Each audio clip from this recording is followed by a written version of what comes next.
Hello and welcome to Billy Ho Sports. We got tons of racing this weekend, inching closer and closer to that Kentucky Derby 150. And it's time to start evaluating the fillies for the Kentucky Oaks, which will be 149. It did start 1 year after the Kentucky Derby, so we'll be doing Kentucky Oaks 150 next year. This preview, we're going to hit Turfway Park for that Bourbonette Oaks. It is only worth 50 to the winner, but it is still a very, very crucial race for these fillies to get into the 14 field max for the Kentucky Oaks.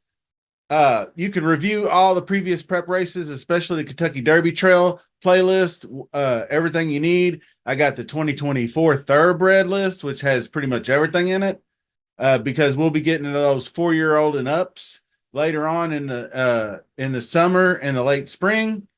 So just remember, subscribe to the channel. Appreciate it very much. Been getting a lot of new viewership, but nobody subscribing. So it would help me out so much if you did that. Appreciate you. Throw that thumbs up too. In the comment section, who are you most interested in to win this Bourbonette Stakes? And let's get into it. Okay, we're going to start with number 1, Alpine Princess. Is the cross-entered filly, who is also slated to go in the Oaks Fairgrounds Park, and then the Bourbonette Oaks at Turfway, trained by Brad Cox. She really struggled in the Rachel Alexandria. She has some class, sired by Classic Empire. Great jockey, Florence Giroux. Her win back in December in the Untappable will be what would win this race, no problem, I think. I think she would be the best horse in this race if she stays, but I think that people are kind of leaning for her to go in the bigger race at Fairgrounds, but we shall see. So Alpine Princess, that's why I kind of put an asterisk next to that one. We'll go on to number 2, Winnable. That is Kenny McPeak, and CJ Hernandez will ride. She broke her maiden first out at Turfway, very impressively, stalking trip. Was only going a mile, but she was drawing away late, won by 3.5 lengths at 14-1. And she was beat both favorites handily. So very interesting one to watch. It might be kind of a tote board just to see if maybe she's 12-1 and then all of a sudden she's 6-1. That means we're getting some money. Something like that. Anyway, number 3, Saratoga Secret. Dwayne Lucas, the man, the coach. Nick Juarez will be the jockey. This is the half-sister to the 2022 Kentucky Oaks winner, Secret Oath. She came up empty in her first try in a route race, though, at the Martha Washington Stakes at Oaklawn, which also Secret Oath won, by the way. She was absolutely violated out of the gate by the 7 horse who just broke in right into her, knocked her back. Probably a little bit traumatic for a young horse if they've never had that happen to them before, but she was just looked like she was just not wanting any part of this race from there on out. The previous race I went back and looked at, she was better. She did make a bid on the inside coming home. That was like 6.5 furlongs. But I don't think she's quite there for me to back her. Although you never know with Dwayne Lucas, beware of the bomb, because she's already done it. He's already done it with Lemon Muffin in the Honeybee earlier. So anyway, number 4, Maxi Superfly. Remarkable wire-to-wire performance in the Cincinnati Trophy, which is at Turfway Park. Trainer Eric Foster.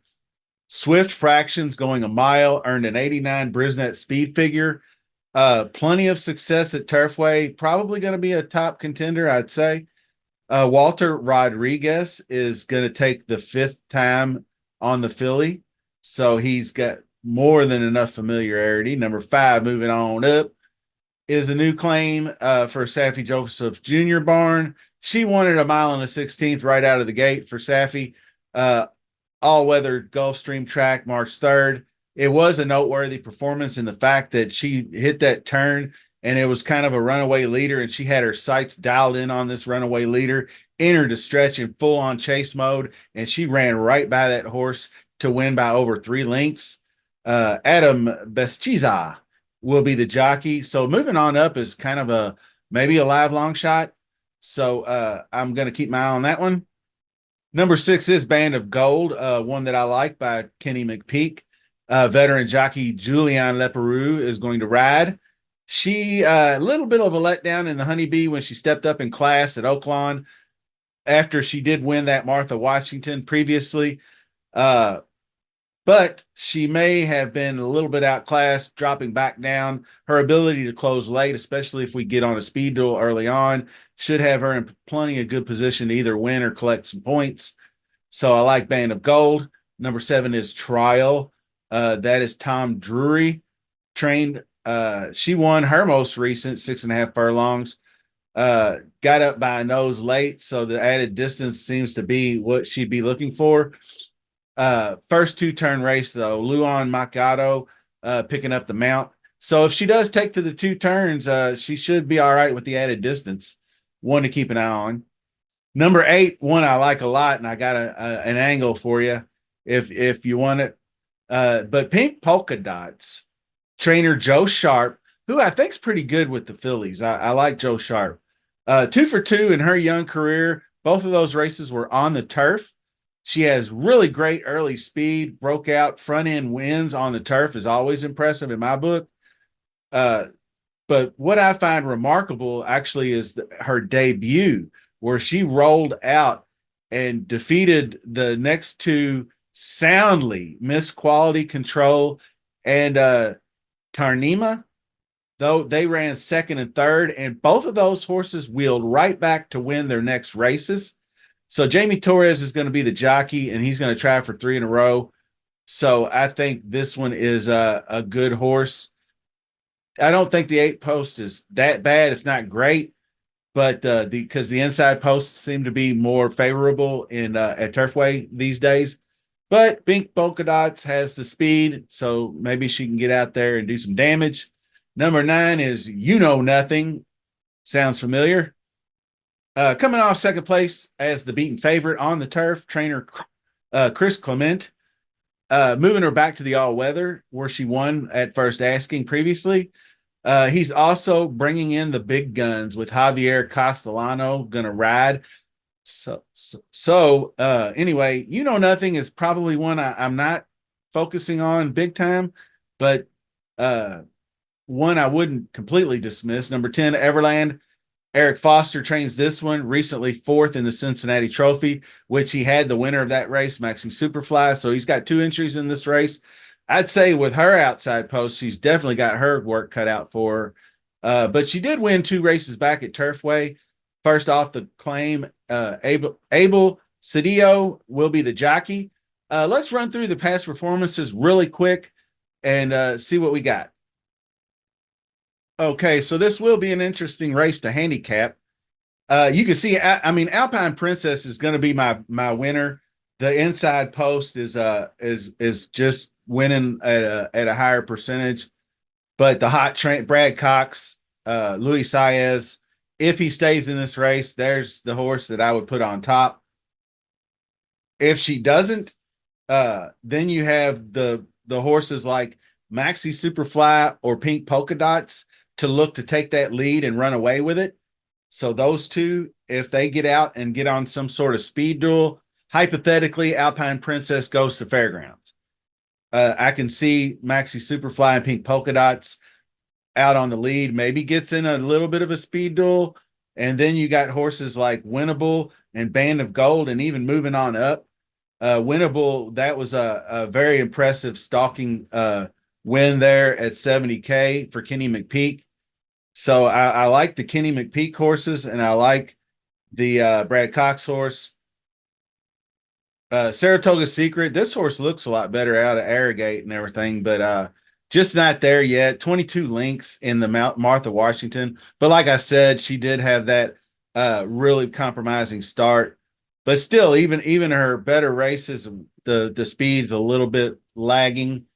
So I'm going to pass.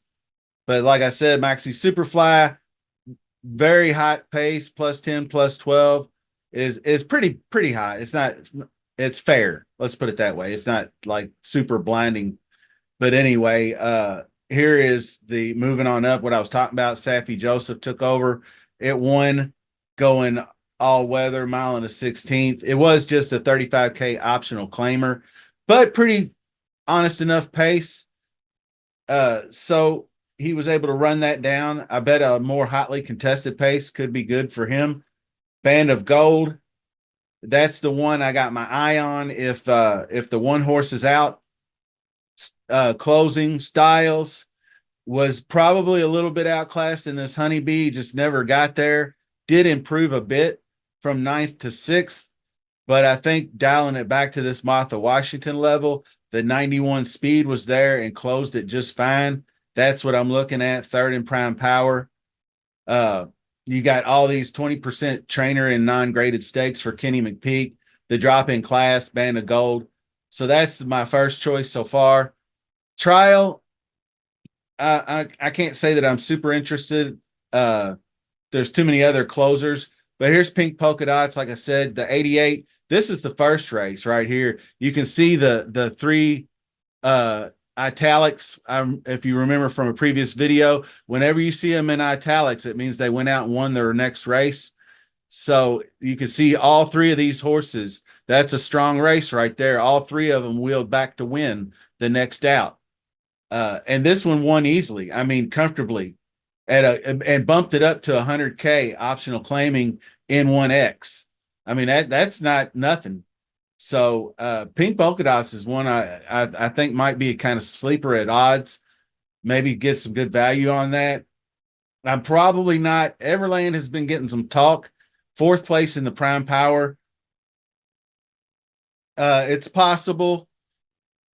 Cedillo is the jockey. I'm not too hip on that one. Eric Foster's already got Maxi Superfly. I'm just not seeing it, I guess. Maybe I'm not seeing something that the outside post is compromising.